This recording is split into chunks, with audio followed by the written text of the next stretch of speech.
27 Απριλίου του 1941. Η θυσία του ήρωα Κωνσταντίνου Κουκίδη. Όταν μπήκαν οι Γερμανοί στην Αθήνα τις 27 Απριλίου του 1941, η πρώτη τους δουλειά ήταν να στείλουν ένα απόσπασμα υπό τον λοχαγό Γιάκομπι και τον υπολοχαγό Ελσίντς για να κατεβάσει τη Γαλανόλευκη από τον ιερό βράχο της Ακρόπολης και να υψώσει τη σβάστηκα. Από την ελιά της Αθήνας οι Γερμανοί αντικρίζουν στο ακραίο σημείο του βράχου της Ακρόπολης που δεσπόζει της πόλης την γαλανόλευκη σημαία που θα αντικατασταθεί από τον αγγυλωτό σταυρό. Η εθνική σημαία με το μεγάλο σταυρό στη μέση λάμπει και τα χρώματά της τονίζουν και τονίζονται από τον Παρθενώνα που στέκει εκεί αγέροχος και όμορφος όπως πάντα. Εκεί στη θέση Καλυθέα, στο ανατολικό σημείο του ιερού βράχου, ο επικεφαλής του αποσπάσματος ζήτησε από τον Εύζωνο που φρουρούσε τη σημαία μας να την κατεβάσει και να την παραδώσει. Ο απλός αυτός φαντάρος, όταν στις 8:45 το πρωί έφτασαν μπροστά του οι κατακτητές της χώρας μας και με το δάκτυλο στη σκαντάλη των πολυβόλων τους τον διέταξαν να κατεβάσει το εθνικό μας σύμβολο. Δεν έδειξε κανένα συναίσθημα. Δεν πρόδωσε την τρικυμία της ψυχής του. Ψυχρός, άντεκτος και αποφασισμένος. Απλά αρνήθηκε. Οι ώρες της περισυλλογής που μόνος του είχε περάσει δίπλα στην σημαία τον είχαν οδηγήσει στη μεγάλη απόφαση. Όχι, αυτό μονάχα πρόφερε και τίποτε άλλο. Μία απλή λέξη με πόσο όμως τεράστια σημασία και αξία. Η ελληνική μεγαλοσύνη σε όλη την απλή μεγαλοπρέπειά της, κλεισμένη μέσα σε 2 συλλαβές. Ξέρουν από αυτά οι Έλληνες. Ο λοχαγός Γιακόμπι διέταξε ένα Γερμανό στρατιώτη να το πράξει. Ο στρατιώτης την κατέβασε και αφού με τη βοήθεια ενός συναδέλφου του τη δίπλωσε πολύ προσεκτικά, την παρέδωσε στα χέρια του Έλληνα φρουρού.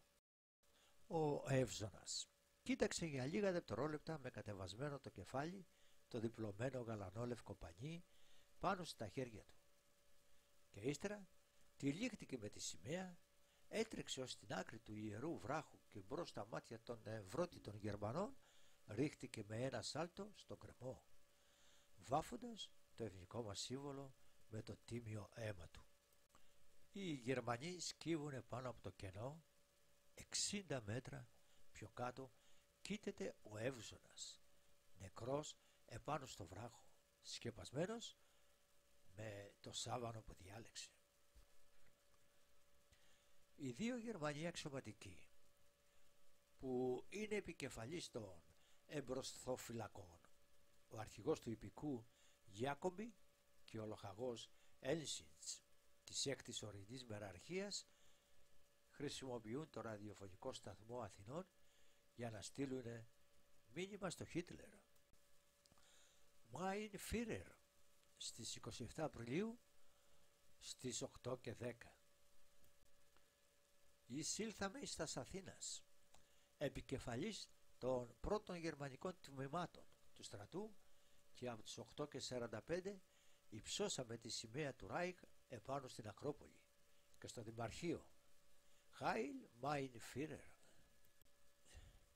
Η γερμανική στρατιωτική διοίκηση Αθηνών υποχρέωσε την κυβέρνηση Τσολάκογλου να δημοσιεύσει στο τύπο ανακοίνωση σύμφωνα με την οποία ο φρουρός της σημαίας μας υπέστη εύφραγμα από τη συγκίνηση όταν του ζητήθηκε να την παραδώσει. Όμως οι στρατιώτες και επικεφαλής του γερμανικού αποσπάσματος είχαν συγκλονιστεί από αυτό που είδαν και δεν κράτησαν το στόμα τους κλειστό. Στις 9 Ιουνίου η είδηση δημοσιεύτηκε στη Daily Mail με τίτλο «Ένας Έλληνας φέρει τη σημαία του έως το θάνατο». Η θυσία του Έλληνα στρατιώτη έγινε αιτία να εκδοθεί διαταγή από το γερμανικό φρούραρχο να υψώνεται και η ελληνική σημαία δίπλα στη γερμανική. Μέχρι πριν από λίγα χρόνια, εκεί στα Αναφιώτικα, κάτω από τον Ιερό Βράχο, ζούσαν ακόμα αυτόπτες μάρτυρες, που είδαν το παλικάρι να κρεμοτσακίζεται μπροστά στα μάτια τους, τυλιγμένο με τη γαλανόλευκη. Και κάθε χρόνο στο μνημόσυνό του στις 27 Απριλίου άφηναν τα δάκρυά τους να κυλήσουν στη μνήμη του. Ουδής ενδιαφέρθηκε ποτέ να καταγράψει τη μαρτυρία τους. Κωνσταντίνος Κουκίδης είναι το όνομα του Ευζώνου. Κωνσταντίνος Κουκίδης είναι το όνομα αυτού του Έλληνα και στολή του η σημαία μας. Μας τον έχουν κρύψει, μας τον έχουν κλέψει. Κλείστε και αυτόν τον ευθομάρτυρα στη ψυχή σας, κοντά στους άλλους. Απαιτήστε να γραφτεί το όνομά του στα σχολικά βιβλία της ιστορίας. Ψιθυρίστε το, έστω και βουβά, μέσα σας, κάθε φορά που αντικρίζετε τη σημαία μας. Πείτε στα παιδιά σας ότι αυτή η σημαία έχει βυζάξει ποταμούς ελληνικού αίματος και μπορεί αγέροχη να κυματίζει τη τιμή και την αξιοπρέπειά μας. Το αφιερώνουμε στους Ευρωπαίους. Και κάτι άλλο. Το να προσπαθεί κάποιος να εξαλείψει μία ιδέα είναι σαν να προσπαθεί να συθλίψει τον αέρα με μία μυγοσκοτόστρα. Και εμείς οι Έλληνες είμαστε πλήρης ιδεών, ειδικά σήμερα που οι σύγχρονοι εφιάλτες προσπαθούν ακόμα να αμφισβητήσουν τη θυσία του, όπως οι Ναζί προγόνοι τους, για να στερήσουν από τον αμυνόμενο Έλληνα την ιστορική ευθύνη, για να τον κάνουν άβουλο αμνό, πυθύνιο όργανο. Όλα άλλωστε έχουν το σκοπό τους και η λύθη είναι το μεγαλύτερο όπλο των εξουσιαστών. Κάποια άλλα στοιχεία που φαίνεται να συνηγορούν υπέρ του ανωτέρου ηρωικού γεγονός και των οποίων γίνεται επίκληση είναι τα εξής. Πρώτον, η δήλωση του επικεφαλής της Διευθύνσεως Ιστορίας Στρατού ΔΙΣ ότι πράγματι εκ των ιστορικών αρχείων εμφαίνεται ότι ο φρουρός στρατιώτης της σημαίας υφτοκτόνησε περιβληθείς ταύτην. Δεύτερον, ο τότε αρχιεπίσκοπος Χρύσανθος στα απομνημονεύματά του αναφέρει ότι ο Έλλην φρουρός της ελληνικής σημαίας επί της Ακροπόλεως μη θελήσας να παραστεί μάρτης του φλιβερού θεάματος της αναρτήσεως της εχθρικής σημαίας, όρμησε εκ της Ακροπόλεως κρυμνηθείς και εφωνεύθη. Εκάθισα στο γραφείο μου περίλυπος μέχρι θανάτου και δακρύων. Τρίτον, η εφημερίδα Daily Mail δημοσίευσε στις 9 Ιουνίου του 1941 σε δημοσίευμα με τίτλο «Ένας Έλληνας φέρει τη σημαία του έως το θάνατο». Γράφει ο Κώστας Κουκίδης, Έλληνας στρατιώτης, ο οποίος φρουρούσε το εθνικό σύμβολο των Ελλήνων επάνω στην Ακρόπολη. Τυλιγμένος με τη γαλανόλευκη, εφόρμησε στο κενό και αυτοκτόνησε 27 Τετάρτου του 1941. Τέταρτον, ο Νίκολας Χάμοντ, καθηγητής του Πανεπιστημίου του Κέμπριξ, αξιωματικός ειδικών επιχειρήσεων Καΐρου στην Ελλάδα κατά την κατοχή, γράφει: την 27 Απριλίου του 1941, λίγο προτού χαράξει, όλα ήσαν κλειστά. Τότε έμαθα ότι οι Γερμανοί διέταξαν τον φρουρό της Ακροπόλεως να κατεβάσει το ελληνικό σύμβολο. Πράγματι, εκείνος την υπέστειλε, τυλίχτηκε με αυτήν και αυτοκτόνησε, πέφτοντας από τον βράχο. Πέμπτο, μία αναφορά του λογοτέχνη Μενέλαου Λουντέμι στο διήγημά του «Τα άλογα του Κουμπίλ», που γράφτηκε τον Οκτώβριο του 1944. Την κατέβασε, τυλίχτηκε μέσα και έπεσε χωρίς ηρωισμούς από το βράχο. Σύμφωνα με ιστορική έρευνα του αντιστασιακού ερευνητή Κώστα Γ. Κωστόπουλου, ο ήρωας στρατιώτης, χτυπώντας πάνω στα βράχια στη διαδρομή της πτώσεώς του στον κρεμό από το βράχο της Ακροπόλεως, όταν τελικά κατρακυλώντας έπεσε στην οδό Θρασίλου στην πλάκα, είχε πολιτοποιηθεί και η στολή του ήταν καταξεσκισμένη.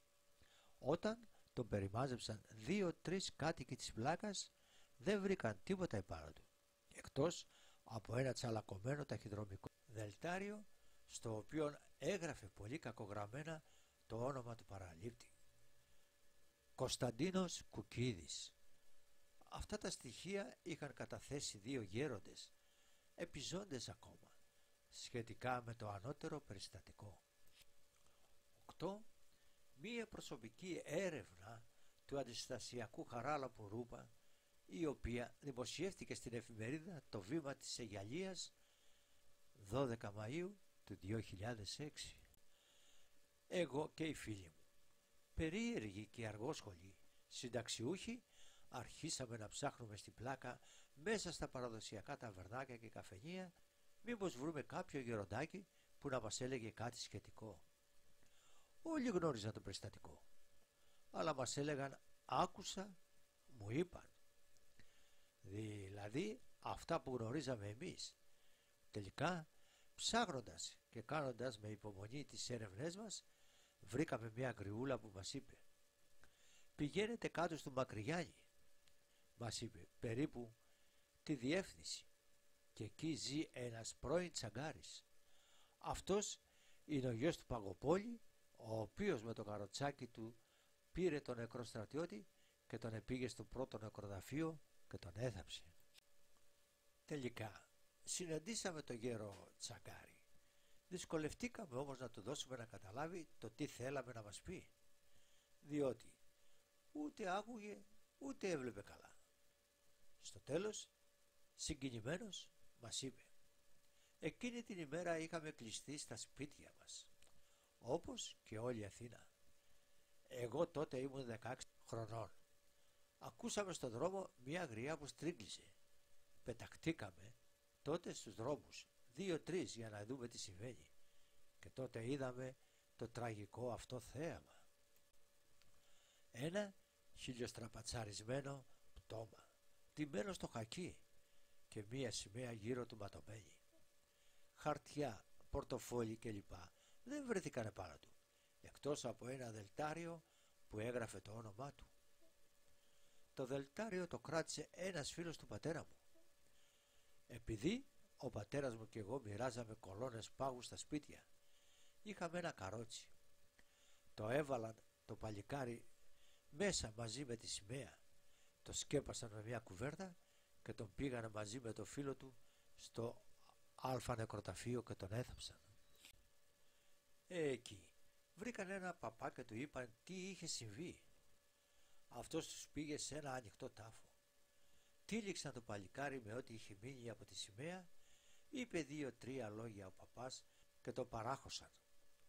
Εκείνο όμως που πρέπει να σας τονίσω, αυτό το τραγικό περιστατικό από στόμα σε στόμα το είχε μάθει όλη η Αθήνα. Ο πατέρας μου φοβήθηκε και δεν με πήρε μαζί του. Εάν πήγαινα κι εγώ, τότε θα σας υπέδειχνα πού ακριβώς είναι παραχωρημένο το παλικάρι. Τον πατέρα μου τον έχασα τον Ιανουάριο του 42 στη Μεγάλη Πείνα. Από το βιβλίο «Μυστική Ακρόπολη» του Ιωάννη Γιαννόπουλου παρατίθονται 2 ακόμα μαρτυρίες. Ο Κυριάκος Γιαννακόπουλος, παιδί ακόμα, πουλούσε τσιγάρα στην πλάκα, γεννημένος πριν 11 χρόνια στο Θησίο. Έτυχε τη στιγμή της θυσίας του να στρέψει το βλέμμα του προς την Ακρόπολη. Την ώρα ακριβώς που έπεφτε το παιδί με τη σημαία τυλιγμένο και χτυπούσε στους βράχους. Έκανα να τρέξω προς τα εκεί και δεν μπορούσα. Ναι, προσπάθησα να πάω κι εγώ εκεί. Το παιδί τρέξανε, χάλασε ο κόσμος, Έγινε σεισμός εκείνη την ώρα που είδαν το παιδί. Όλος ο κόσμος αναστατώθηκε. Πού να πάω εγώ, παιδάκι, τότε? Να χωθώ εκεί μέσα στη στοά της Ακροπόλεως, να μαζέψω, να προσφέρω? Τι? Απλώς πήρα τα πράγματά μου και έφυγα. Σκοτώθηκε εκείνη την ώρα. Χτύπησε στους βράχους και εκτινάχθηκε. Το θυμάμαι, το βλέπω σαν να το βλέπω τώρα. Αυτό το πράγμα δεν πρόκειται να φύγει ποτέ από τα μάτια μου. Μόνο όταν πεθάνω. Ο Στάθης Αρβανίτης, μικρό παιδί και αυτός, θυμάται. Ήμουνα 7 χρονών. Μέναμε ακριβώς κάτω από την Ακρόπολη. Εκείνη την ημέρα της 27 Απριλίου, μια μέρα ηλιόλουστη με καθαρό ουρανό, ο πατέρας μου είχε απαγορεύσει και στον αδελφό μου και στη μητέρα μου να βγούμε έξω από το σπίτι. Εγώ ήμουν στη ταράτσα και έπαιζα με το αυτοκινητάκι μου. Ξαφνικά βλέπω ένα σώμα, μάλλον πρέπει να ήταν τσολιάς, να πέφτει από την Ακρόπολη και να χτυπιέται στους βράχους. Κατέβηκα κάτω και το ανέφερα στον πατέρα μου, ο οποίος μέσα στη σύγχυση τη στιγμή που έμπαιναν οι Γερμανοί κάπως δεν με πίστεψε. Μετά 15 μέρες έρχεται και μου λέει: «Μικρέ, είχες δίκιο, το είπε το BBC». Μετά ήρθαν οι γενίτσαροι για να μας πείσουν ότι ο Κωνσταντίνος Κουκίδης δεν υπήρξε, ή και μαλοναζί των συνωμοτών της παράδοσης εθνικής κυριαρχίας. Ίσως να έχουν δίκιο. Δεν υπήρξε. Υπάρχει μέσα σε κάθε ελεύθερο μυαλό, σε κάθε Έλληνα που γνωρίζει ότι δεν έχει δικαίωμα γονιδιακής εκμετάλλευσης της καταγωγής του παρά μόνο χρέος. Ένα κολοσιαίο χρέος που πρέπει να το φέρουμε εις πέρας επάξια. Το να γεννιέσαι Έλληνας είναι υποχρέωση, αλλήμωνο σε αυτούς που βαφκαλίζονται για την καταγωγή τους χωρίς να γνωρίζουν το χρέος τους, το ρόλο τους στη γη. Έχουν το θράσος να μιλούν στην Ελλάδα για το μαχαίρι στο κόκαλο. Ότι θα βάλουν, λέει, το μαχαίρι στο κόκαλο. Πού? Στην πατρίδα που υμνεί τα ιερά οστά των Ελλήνων που έπεσαν για την ελευθερία. Τέτοια ύβρις. Και συμπληρώνει: η Ελλάδα όμως είναι η μόνη χώρα που έκανε το κύριο όνομα εφιάλτης ουσιαστικό, για να γράφεται με μικρό και όχι κεφαλαίο, εξασφαλίζοντας του την απαξίωση μέσα στους αιώνες ενάντια στη λύθη. Και γνώστε την αλήθεια, και η αλήθεια ελευθερώσει εμάς.